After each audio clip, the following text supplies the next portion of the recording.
Halo semuanya, selamat datang di bedah materi kita kali ini. Hari ini kita bakal bongkar habis-habisan rahasia di balik teks argumentasi. Tujuan kita jelas banget nih, kita mau belajar gimana caranya bikin argumen yang logis, terstruktur, dan pastinya nggak bisa dibantah. Sebagai pemikir kritis, menguasai skill ini tuh bukan sekedar buat menang debat loh, tapi lebih ke gimana cara kita menyampaikan kebenaran atau fakta dengan cara yang paling efektif dan masuk akal. Nah, coba jujur deh, kalian pasti pernah kan lagi asyik diskusi serius? Tiba-tiba lawan bicara kalian ngegas, bales pakai huruf kapital semua, marah-marah, tapi nggak ada satupun data yang valid. Asli, bikin frustrasi banget kan? Omongan emosional kayak gitu tuh bener-bener kebalikan mutlak dari apa yang bakal kita pelajari hari ini. Kita bakal bedah gimana caranya menang argumen tanpa perlu teriak-teriak atau memanipulasi emosi orang lain. Oke, ini dia peta perjalanan kita hari ini. Pertama, kita bakal bahas apa itu teks argumentasi. Kedua, anatomi dan ciri-cirinya. Ketiga, langkah membangun argumen yang solid. Dan terakhir, kita akan langsung praktek pakai studi kasus soal pangan lokal. Yuk kita mulai? Kita mulai dari yang paling dasar dulu ya. Bagian 1. Apa sih sebenarnya teks argumentasi itu? Gini, coba perhatikan perbandingan tajam ini. Kalau persuasi, itu kan biasanya memainkan perasaan atau emosi kita ya, biar kita simpati.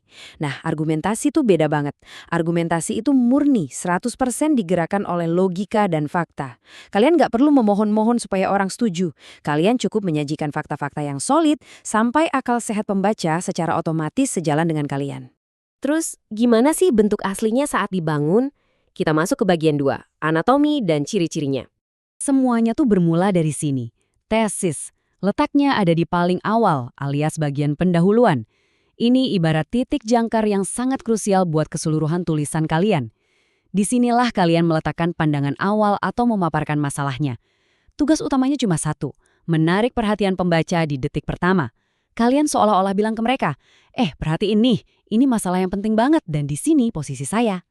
Setelah tesisnya nancap, teks argumentasi itu pada dasarnya bertumpu pada 3 pilar utama. Tadi kan udah ada pendahuluan. Nah, pilar kedua itu tubuh argumen. Disinilah letak kerja keras kalian yang sesungguhnya. Di sini kalian harus menggelar semua buktinya, mulai dari alasan, data, sampai pendapat ahli buat membuktiin tesis tadi. Terakhir, pilar ketiga, kesimpulan.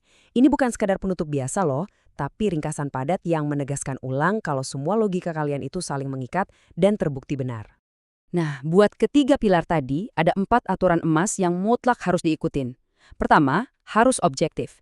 Ingat, harus pakai data nyata, bukan sekedar perasaan saya sih begini. Kedua, harus logis. Alur pikirnya harus berurutan, nggak lompat-lompat. Ketiga, wajib ada bukti nyata. Bisa statistik, hasil riset ilmiah, atau kesaksian ahli yang valid. Dan keempat, nah ini yang sering dilupakan, hindari emosional yang berlebihan. Fokus aja pada penyelesaian masalah atau pembuktian secara dingin dan terukur. Oke, sekarang waktunya kita beraksi. Masuk ke bagian 3, langkah membangun argumen yang kuat. Coba perhatikan 5 langkah berurutan ini. Pertama, tentukan topik, pilih yang lagi panas atau kontroversial biar orang peduli. Kedua, tetapkan tujuan.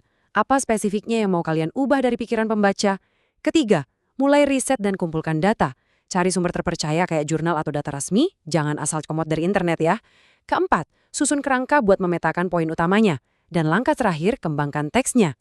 Satu rahasia penting di sini, perhatikan penggunaan konjungsi atau kata hubung. Konjungsi ini ibarat lem yang merekatkan satu kalimat ke kalimat berikutnya. Bikin logika kalian tajam dan gak putus.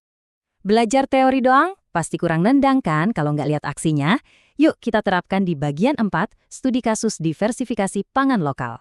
Coba deh dengar dan resapi kalimat tesis ini. Ketergantungan masyarakat Indonesia terhadap beras sebagai sumber karbohidrat utama perlu segera dievaluasi. Wah, tajam banget kan?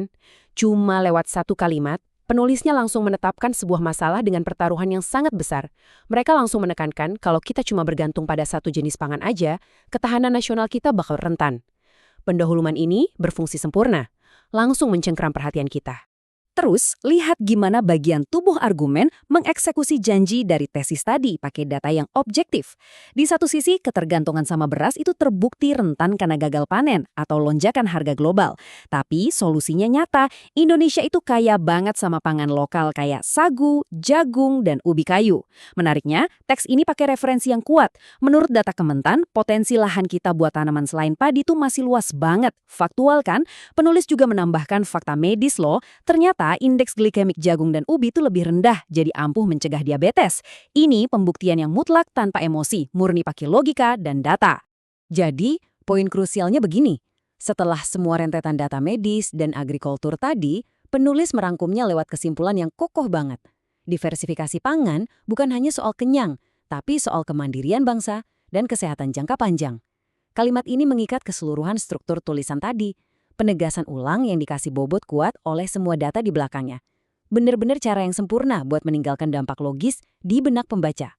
Kita baru aja lihat secara langsung gimana sebuah argumen itu dibangun dari nol sampai jadi solid banget.